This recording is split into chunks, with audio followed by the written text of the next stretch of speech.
শ্রদ্ধেয় ভিউয়ার্স, আজকে আমি সূরা বাকারার 145 নম্বর আয়াত থেকে 152 নম্বর আয়াত পর্যন্ত বাংলা অনুবাদ করব। দয়া করে আমার চ্যানেলে যারা নতুন একবার সাবস্ক্রাইব করে পরবর্তী খণ্ডগুলো পাওয়ার জন্য সুফল করে রাখবেন।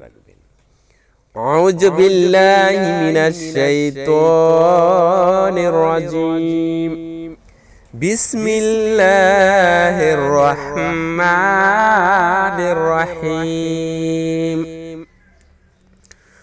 আপনি কিতাবীদের নিকট যাবতীয় প্রমাণ উপস্থিত করলেও তারা কিবলার অনুসরণ করবে না, আর আপনিও তাদের কিবলা মানতে পারবেন না। তারা একে অপরের কিবলার অনুসরণ করে না।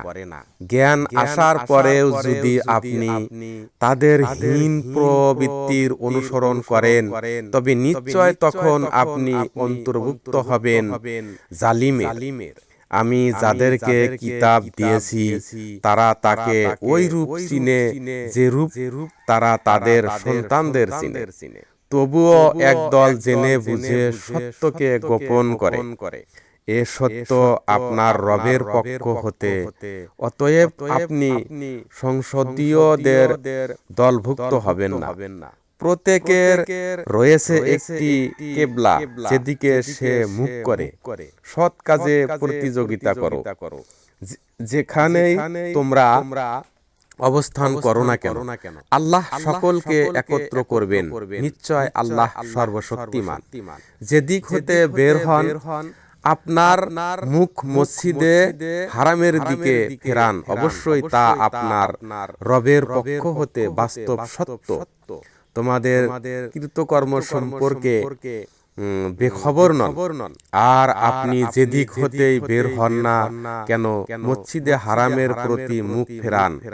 আর তোমরা যে স্থানে অবস্থান করো না কেন, সেদিকে মুখ ফিরিয়েও যেন তোমাদের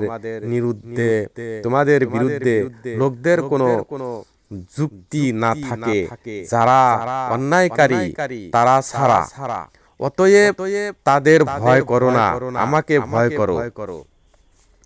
তোমাদের প্রতি যেন আমার নিয়ামত পূর্ণ করতে পারি, আর যেন তোমরা সৎ পথে পরিচালিত হতে পারো।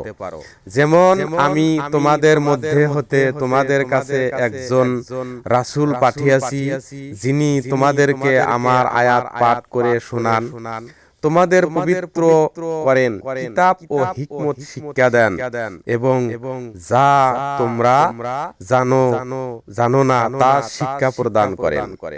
অতএব তোমরা আমাকে স্মরণ করো, আমি তোমাদেরকে স্মরণ করব। আমার প্রতি কৃতজ্ঞ হও, অকৃতজ্ঞ হও না।